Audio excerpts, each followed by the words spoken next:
रहे हैं द संगीत लाइव और मैं हूं तमन्ना। आज हम बात कर रहे हैं अमेरिका की राजनीति, न्यायपालिका और वैश्विक व्यापार को हिला देने वाले एक बड़े फैसले की और उसके तुरंत बाद उठाए गए कदम की।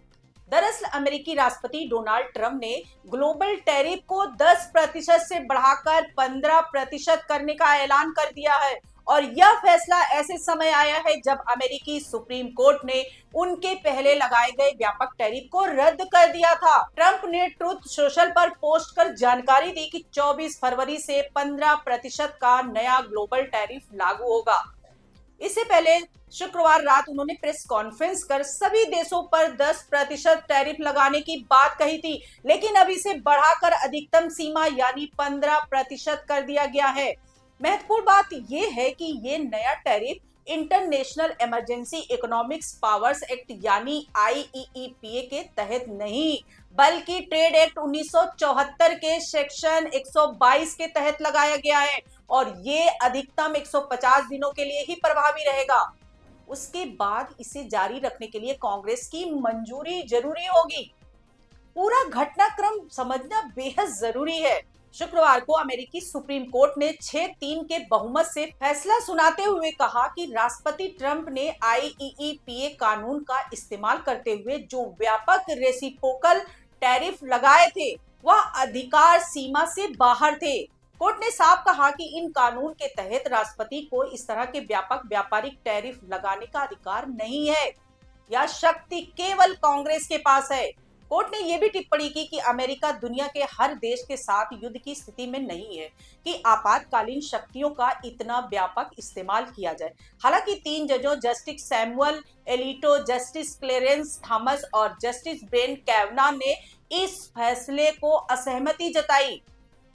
कैवना ने अपने नोट में लिखा कि भले ही टैरिफ नीति समझदारी भरी हो या ना हो, यह अलग मुद्दा है, लेकिन उनके अनुसार राष्ट्रपति के कदम को पूरी तरह अवैध ठहराना उचित नहीं था। उन्होंने भारत पर रूसी तेल खरीद को लेकर लगाए गए टैरिफ का उल्लेख भी किया और कहा कि यह विदेश नीति और राष्ट्रीय सुरक्षा से जुड़े संवेदनशील मुद्दे थे। सुप्रीम कोर्ट में कुल 9 जज थे, जिनमें 6 रिपब्लिकन राष्ट्रपतियों द्वारा नियुक्त और 3 डेमोक्रेटिक राष्ट्रपतियों द्वारा नियुक्त है और फैसले के खिलाफ वोट देने वाले 3 जज रिपब्लिकन नियुक्त थे।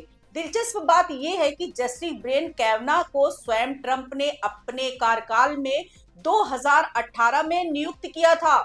सुप्रीम कोर्ट के इस फैसले के मात्र 3 घंटे बाद ट्रंप ने एक प्रेस कॉन्फ्रेंस कर न केवल फैसलों की आलोचना की बल्कि जजों पर भी तीखी टिप्पणी की। उन्होंने कहा कि कुछ जज देशों के लिए कलंक है और उनमें सही काम करने की हिम्मत नहीं है।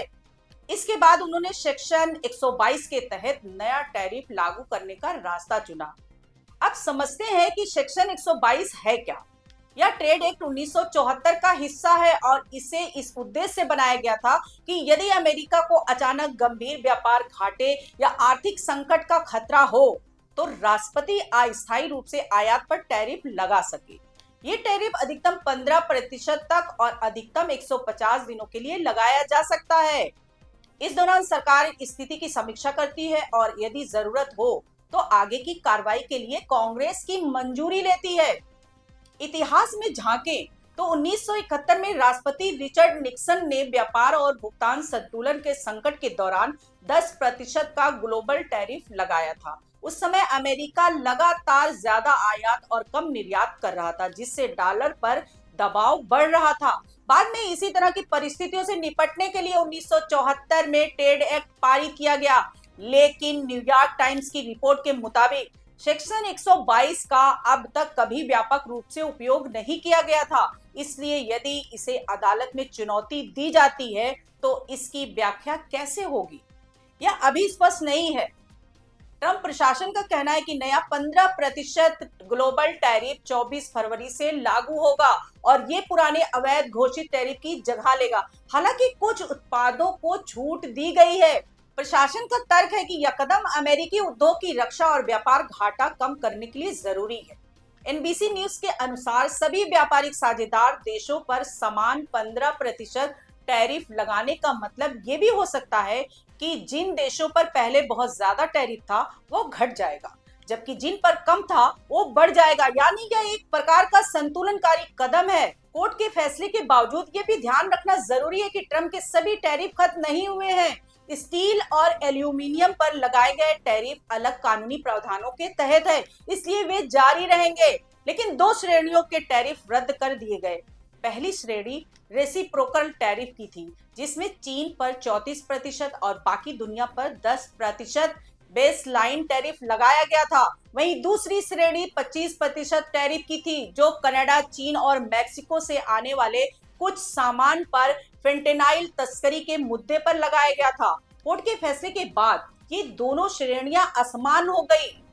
अब सवाल ये है कि इसका वैश्विक अर्थव्यवस्था पर क्या असर पड़ेगा। यदि नए टैरिफ अदालत में टिक जाते हैं तो विश्व व्यापार में अस्थिरता बढ़ सकती है और कई देश जवाबी कार्रवाई कर सकते हैं। यदि इन्हें भी चुनौती मिलती है और रद्द कर दिया जाता है तो अमेरिकी प्रशासन को वैकल्पिक कानूनी रास्ते तलाशने होंगे। ट्रम्प ने यह भी कहा है कि भारत के साथ हुई ट्रेड डील में कोई बदलाव नहीं होगा। उन्होंने प्रधानमंत्री नरेंद्र मोदी को अपना अच्छा दोस्त बताया और कहा कि समझौता निष्पक्ष है। यानी भारत के संदर्भ में प्रशासन स्थिरता का संदेश देना चाहता है। लेकिन विशेषज्ञों का मानना है कि यदि टैरिफ संरचना में बार बार बदलाव होता रहा तो निवेशकों का भरोसा प्रभावित हो सकता है।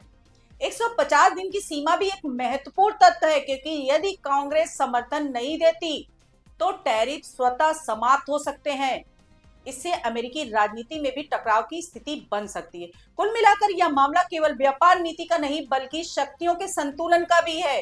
क्या राष्ट्रपति आपातकालीन शक्तियों का व्यापक उपयोग कर सकते हैं या कांग्रेस की स्वीकृति अनिवार्य है? सुप्रीम कोर्ट का हालिया फैसला इस बहस को और तेज करता और ट्रम्प का सेक्शन 122 का इस्तेमाल ये दिखाता है कि प्रशासन वैकल्पिक कानूनी रास्तों से अपने एजेंडों को आगे बढ़ाने के लिए प्रतिबद्ध है।